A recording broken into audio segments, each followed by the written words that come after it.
You train harder than ever, eat cleaner than ever, yet your body looks weaker, softer, and more tired. What if that's not failure, but a biological warning? This isn't about discipline. It's about what your body does when it feels under threat. I started noticing something that genuinely disturbed me. Not on social media, not in some extreme transformation story, but in real life, at the track, on long runs, in local races. Runners who were doing everything right. They were consistent, disciplined, obsessive, even. Running more than most people could tolerate. 60, 70, sometimes 80 kilometers a week. And yet, their bodies were quietly falling apart. Arms getting thinner, legs are losing strength. And right at the center, a soft, stubborn belly that refused to disappear. That image wouldn't leave my mind, because it made no sense. Running is supposed to make you lean. Hard work is supposed to be rewarded. But the harder these runners trained, the worse they seemed to look.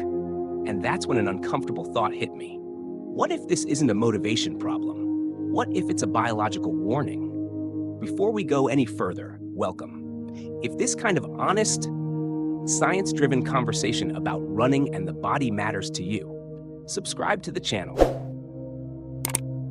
It's the best way to support this work and help me keep making deeper, more meaningful videos like this. Because once you see what's really happening beneath the surface, why some runners train harder yet move closer to breakdown, you won't be able to unsee it.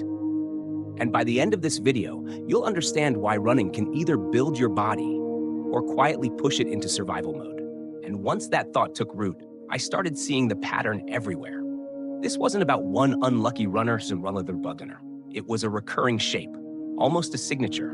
Lean faces, narrow shoulders, fragile-looking arms and legs, and then that same dense weight sitting low in the abdomen, as if the body had made a very deliberate decision about where to store its energy. That's when I realized how misleading the word belly fat really is. This wasn't softness from comfort or excess. It didn't behave like normal fat. It didn't respond to cleaner eating or more mileage. In fact, the more disciplined the runner became, the more stubborn it seemed to get. What unsettled me most was who this was happening to. Not beginners, not people cutting corners, but runners who built their identity around consistency. People who never missed sessions. People who prided themselves on pushing through discomfort without complaint. From the outside, it looked like dedication. From the inside, something else was happening. I started to understand that this wasn't a failure of effort. It was a trap. One that only catches people who care deeply about their training. A trap where the body slowly stops responding the way we expect. Not because it's broken, but because it's adapting to something we haven't acknowledged yet. And the question shifted again. If this isn't about discipline or diet, what exactly is the body responding to? Why does the old fitness logic fail here? That question forced me to confront something even more uncomfortable. Everything I had been taught to believe about training stopped working here. The usual explanations sounded logical on the surface, but collapsed the moment I looked closer. If this were simply about eating too much, these runners wouldn't look depleted everywhere else. If it were about not training hard enough, adding more volume wouldn't make the problem worse. Yet, it often did. That's when the frustration set in. The rules I trusted no longer applied. The effort wasn't producing the expected return. Discipline wasn't fixing the issue. It was amplifying it. And the more someone doubled down on doing the right things, the further their body seemed to drift from what those things promised. I realized I was trying to solve a biological problem with fitness logic. Numbers, macros, mileage. They all assumed the body was optimizing for appearance and performance. But what if it wasn't? That thought lingered, quietly reshaping the way I looked at training itself, and opening the door to a very different explanation. One that had nothing to do with willpower at all. Once I allowed myself to question that assumption, the entire frame shifted. I stopped looking at the body as a fitness project and started seeing it as a survival system.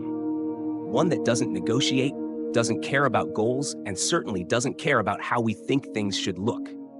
It only responds to signals, and when those signals stack up as stress, deficit, and pressure without relief, the body doesn't try to optimize.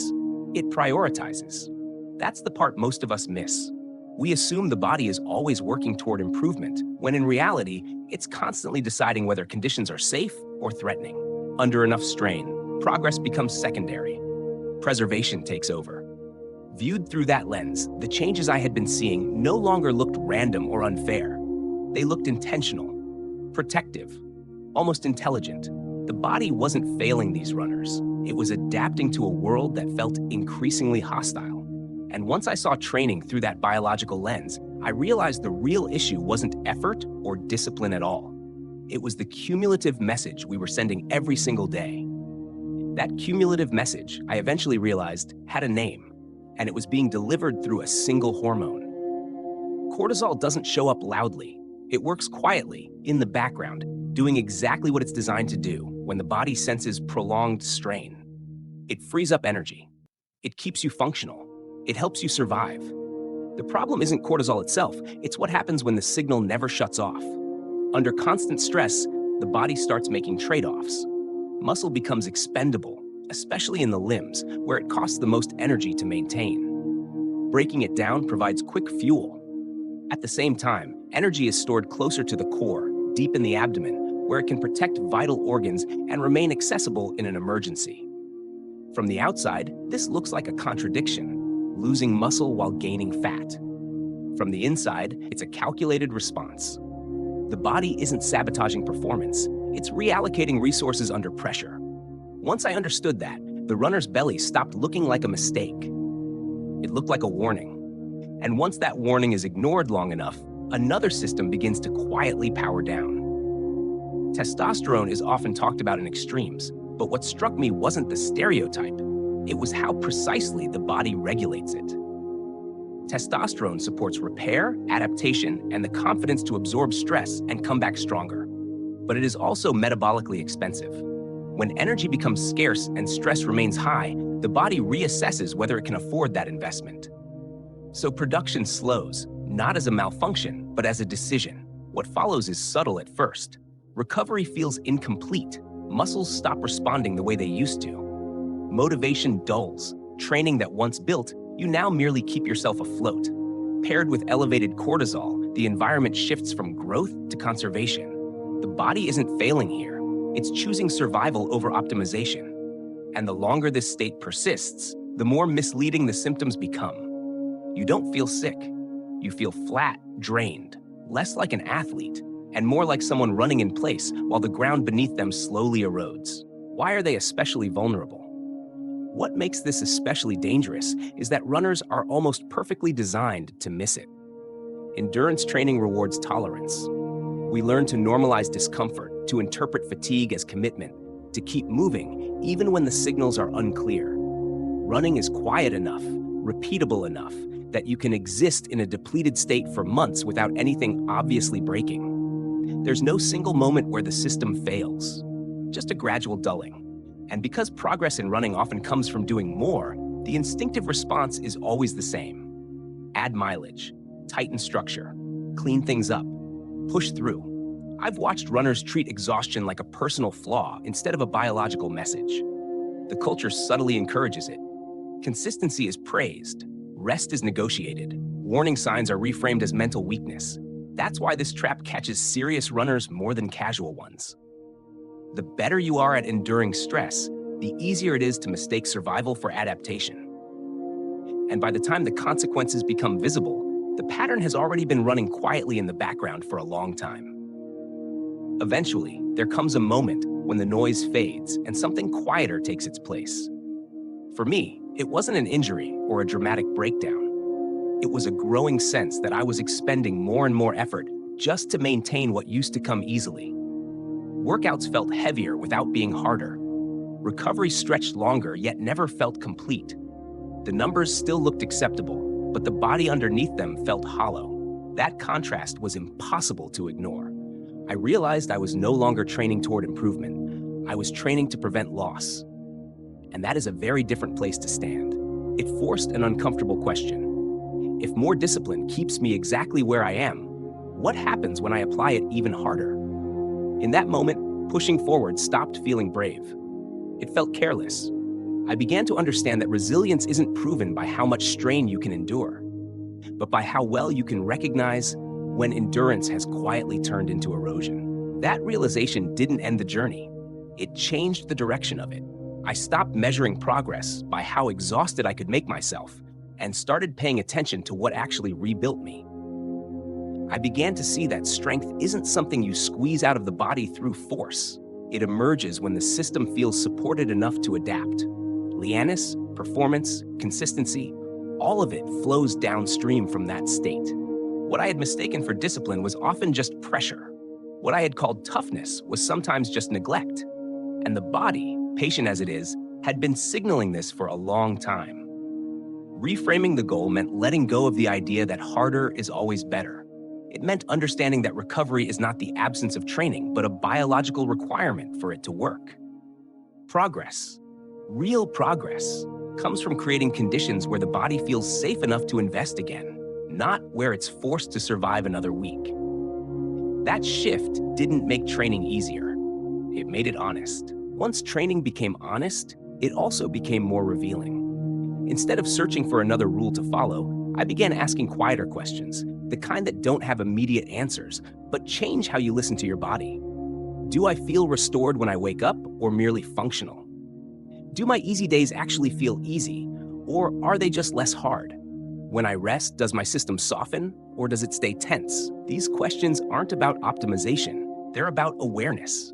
They cut through the noise of plans and metrics and point directly to how the body is responding, not how it's supposed to respond. What surprised me most was how often the answers contradicted my intentions.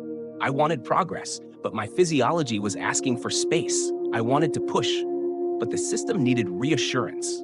Learning to hear that distinction changed everything. It turned training from a test of will into an ongoing dialogue, one where listening became as important as effort, and where the next step wasn't dictated by ambition, but by readiness. That dialogue doesn't end with a single insight. It deepens the more you're willing to stay with it. The truth is, none of this can be reduced to a shortcut or a single adjustment. Hormones, recovery, stress, training load, they interact in ways that are deeply individual. That's why surface advice so often misses the mark. It treats symptoms without understanding the system. If this way of looking at training resonates with you, I invite you to stay curious rather than rush toward a fix. Keep questioning the signals your body is sending. Keep learning how biology responds, not how plans are supposed to work. If you want to continue exploring these ideas with me, consider subscribing to the channel. It's how you support this kind of deeper, more honest conversation, and it allows me to keep building content that respects the complexity of the human body, rather than fighting against it. And if there's one thought I want to leave you with, it's this. Sometimes the problem isn't that you lack discipline or drive. Sometimes it's that your body has been in survival mode for so long that it no longer remembers what safety feels like.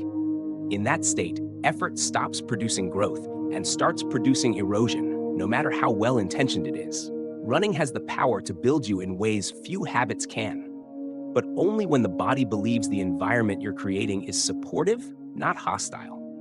Learning that difference is not a sign of weakness, it's a sign of maturity. The most resilient runners aren't the ones who ignore their biology. They're the ones who learn how to work with it. And once you understand that, training stops being a battle and becomes a process of building something that can last. If there is one way to summarize everything we've explored, it's this. Effort alone is never the problem. The real danger begins when effort is applied without awareness. When the body is pushed for too long without feeling supported, it doesn't reward discipline with growth. It protects itself through shutdown. Muscle loss, fatigue, stubborn stress weight, loss of drive, these aren't failures of character. They are signals. The lesson here goes far beyond running. In work, relationships, and life, progress doesn't come from constant pressure. It comes from creating conditions where recovery, safety, and renewal are possible. The practical shift is simple but powerful. Listen before you push, restore before you demand, and measure success by resilience, not exhaustion. Now I'd love to hear from you. Have you ever felt like pushing harder made things worse instead of better? Share your experience in the comments so others can learn from it too. And if this kind of thoughtful, honest content resonates with you, please subscribe to the channel. Your support is what keeps these conversations going.